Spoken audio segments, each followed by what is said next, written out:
Olá, amigos do canal Temptoris Mater. Sejam muito bem-vindos. É com muita alegria que os acolhemos em nosso canal. Recentemente vimos numa postagem a carta aos Hebreus, capítulo 4, versículos 14 a 16, revelando que Jesus é o sumo pontífice da nova e eterna aliança. Sumo e eterno pontífice. No capítulo seguinte, essa mesma epístola acrescenta que Jesus é o novo sumo sacerdote segundo a ordem de Melquisedeque. O que isso significa? É o que procuraremos ver hoje. A passagem é de Hebreus capítulo 5, versículos 1 a 6, e diz assim: Em verdade, todo pontífice é escolhido entre os homens e constituído a favor dos homens como mediador nas coisas que dizem respeito a Deus, para oferecer dons e sacrifícios pelos pecados. Sabe compadecer-se dos que estão na ignorância e no erro, porque também ele está cercado de fraqueza. Por isso, ele deve oferecer sacrifícios tanto pelos próprios pecados, quanto pelos pecados do povo.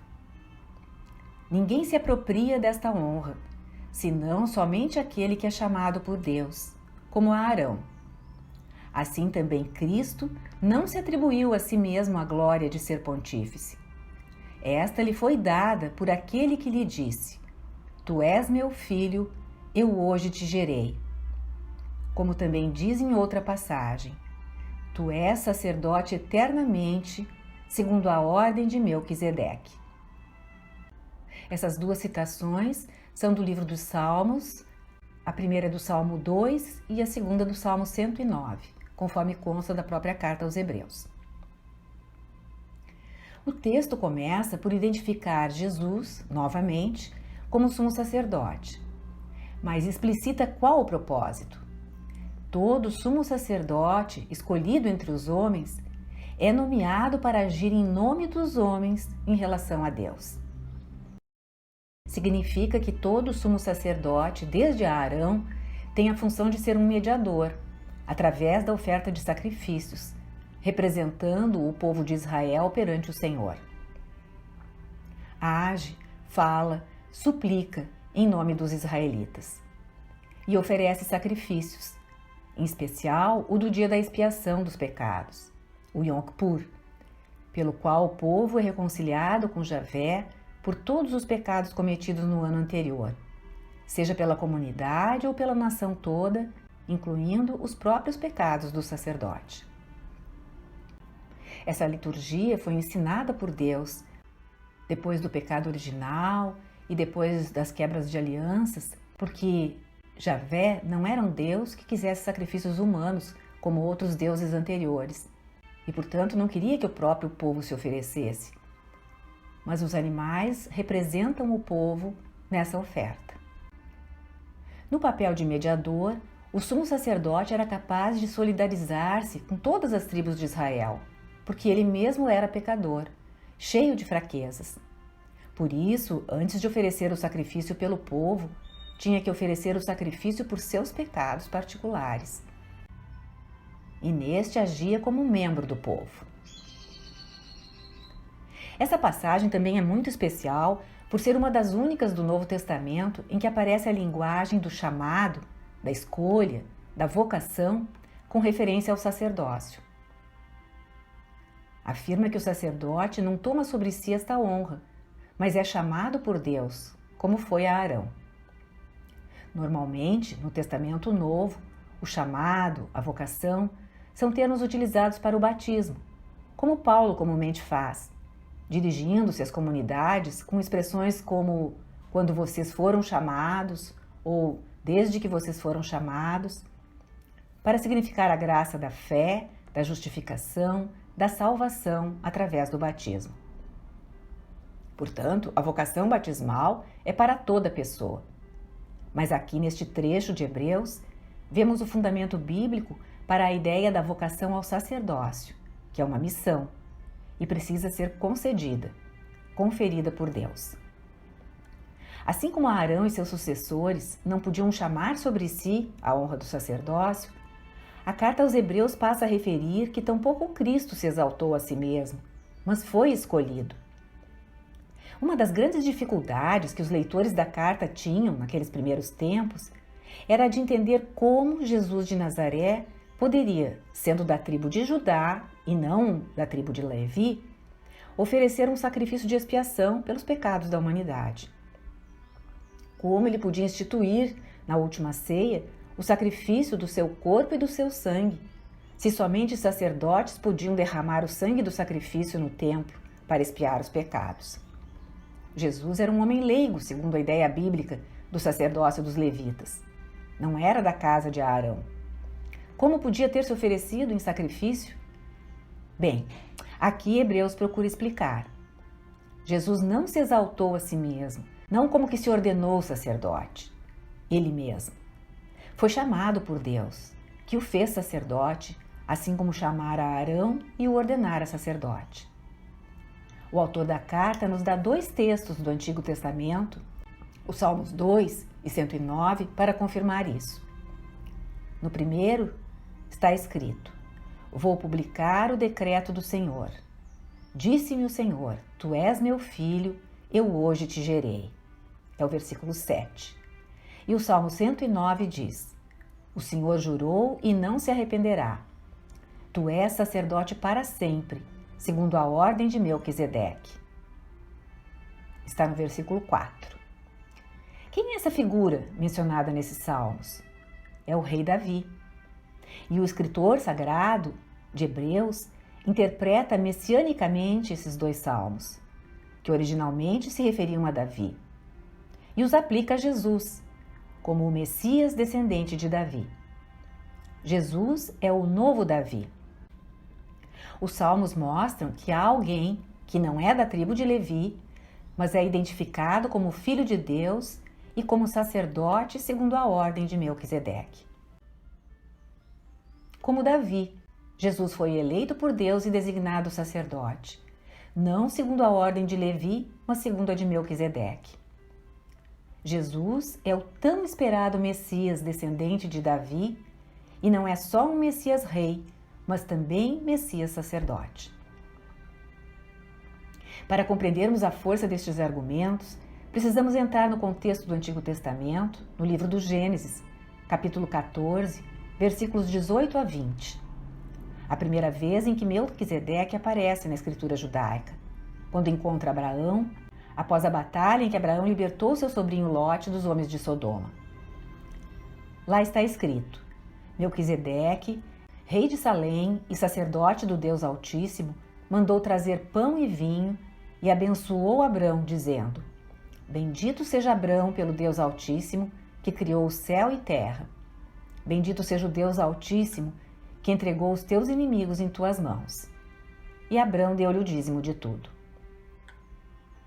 Melquisedeque foi a primeira pessoa chamada de sacerdote na Bíblia, ao redor de 2000 a.C. Arão, sumo sacerdote e irmão de Moisés, é do 15º século a.C. Portanto, o sacerdócio de Melquisedeque é o primeiro, o primordial, quase 500 anos anterior ao de Arão. E isso é importante não só por Melquisedeque ter sido a primeira pessoa chamada de sacerdote, mas porque ali se diz que ele era rei de Salém. Não era apenas sacerdote como Arão será, mas também rei. E Salém é o nome arcaico de Jerusalém, como está no Salmo 75, versículos 1 e 2. Deus se manifesta em Judá, sua fama é grande em Israel. Sua tenda está em Salém, e em Sião a sua moradia. Os salmos costumam usar esse paralelismo poético em que se usam 2 palavras diferentes para falar da mesma realidade. Numa primeira linha é usado um termo e na próxima outro, cada um falando de uma particularidade da mesma realidade. Como fazemos quando falamos em Rio de Janeiro e em Cidade Maravilhosa, por exemplo. De modo que esse Salmo 75 aponta Melquisedeque não apenas como o primeiro sacerdote, mas também o primeiro rei de Jerusalém. Ele não oferece um touro ou carneiro para expiação, mas um sacrifício que não é de sangue, pão e vinho. Por quê? Para quê? em ação de graças pela vitória de Abraão sobre o rei de Sodoma. Sutilmente, mas de modo muito forte, o autor da carta aos Hebreus revela que, quando Deus falou de Jesus no seu batismo, "Este é o meu filho amado, no qual ponho todo o meu agrado", ouviu, Jesus cumpre os salmos sobre Davi como rei e sacerdote. Assim, quando Jesus oferece o sacrifício de pão e vinho na última ceia, mostra que, embora não seja um sacerdote da ordem de Levi, é o verdadeiro sacerdote, segundo a ordem de Melquisedeque. É o novo Davi e o novo Melquisedeque, que vai oferecer um sacrifício novo de ação de graças, que expiará os pecados, como ele mesmo diz. Aqueles que leram ou escutaram esse texto de Hebreus devem ter ficado sumamente impactados naquele contexto judaico, ouvindo que Jesus de Nazaré não somente é o Messias Rei, mas também Messias Sacerdote. Na liturgia da Santa Missa, na prece eucarística número 1, que foi a única utilizada por séculos, o sacerdote menciona o sacrifício de Melquisedeque. Na anáfora diz assim: "Celebrando, pois, a memória da paixão do vosso Filho, da sua ressurreição dentre os mortos e gloriosa ascensão aos céus, nós, vossos servos, e também vosso povo santo, vos oferecemos, ó Pai, dentre os bens que nos destes, o sacrifício perfeito e santo, pão da vida eterna e cálice da salvação. Recebei, ó Pai, esta oferenda, como recebestes a oferta de Abel, o sacrifício de Abraão e os dons de Melquisedeque. Nós vos suplicamos que ela seja levada à vossa presença, para que, ao participarmos deste altar, recebendo o corpo e o sangue do vosso Filho, sejamos repletos de todas as graças e bênçãos do céu." A liturgia que celebramos ainda hoje, portanto, nos ensina que o sacrifício da Eucaristia não é um tipo qualquer de sacrifício, e o sacerdócio não é um tipo qualquer de sacerdócio. O sacerdócio da nova aliança é uma participação do sacerdócio de Jesus, que é um sacerdócio segundo a ordem de Melquisedeque. O testemunho escrito mais antigo destas mesmas palavras ditas atualmente remota ao IV século depois de Cristo. Há um tratado de Santo Ambrósio de Milão chamado Os Mistérios, o Espírito Santo, a Encarnação e os Sacramentos, em que o bispo está explicando os sacramentos à sua audiência em Milão, em que ele diz: "E nós imploramos e oramos, Pai, que aceiteis esta oblação levada pelas mãos dos vossos anjos para o vosso altar no alto, assim como aceitastes as ofertas do justo Abel, o sacrifício de nosso patriarca Abraão e aquele que o sumo sacerdote Melquisedeque vos ofereceu." Os mesmos 3 exemplos, Abel, Abraão e Melquisedeque, e palavras quase iguais, lá no século IV e hoje. Vemos assim como o conceito da missa como sacrifício está enraizado não apenas na Sagrada Escritura como um todo, mas especialmente na carta aos Hebreus. Encerremos então com a visão, o modo de ver, a explicação de São Padre Pio de Pietrelcina sobre a missa como sacrifício, no relato de Padre Jean de Robert, o sacerdote que o ajudava durante a celebração eucarística. É o seguinte, falando o Padre Jean, dele e do Padre Pio: "Nós nos unimos a Jesus em seu aprisionamento, em sua atroz flagelação, na sua coroação de espinhos e em seu caminhar com a cruz nas costas, pelas ruelas de Jerusalém. E olhando todos os presentes e aqueles pelos quais rezamos especialmente. A consagração nos dá o corpo entregue agora, o sangue derramado agora. Misticamente é a própria crucifixão do Senhor. Nós nos unimos em seguida a Jesus na cruz, oferecendo ao Pai, desde esse instante, o sacrifício redentor. Este é o sentido da oração litúrgica que segue imediatamente a consagração. Por Cristo, com Cristo e em Cristo, corresponde ao grito de Jesus: Pai, nas tuas mãos entrego o meu espírito. Desde então, o sacrifício é consumado pelo Cristo e aceito pelo Pai. Daqui por diante, os homens não mais estão separados de Deus e se encontram de novo unidos. É a razão pela qual, nesse instante, recita-se a oração de todos os filhos, o Pai Nosso. O partir da hóstia indica a morte de Jesus. A intinção, instante em que o padre, tendo partido a hóstia, símbolo da morte, deixa cair uma parcela do corpo de Cristo no cálice do precioso sangue, marca o momento da ressurreição, pois o corpo e o sangue estão de novo reunidos, e é o Cristo vivo que vamos comungar. A bênção do padre marca os fiéis com a cruz, ao mesmo tempo como um extraordinário distintivo e como um escudo protetor contra os assaltos do maligno. Profundíssimo, não?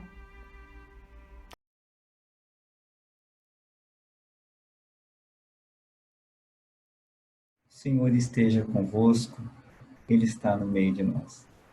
Abençoe-vos Deus Todo-Poderoso, Pai, Filho e Espírito Santo. Amém. Obrigada por ter acompanhado esta postagem. Se você gostou, clique seu like, inscreva-se no canal e acione o sininho para ser notificado de outras publicações.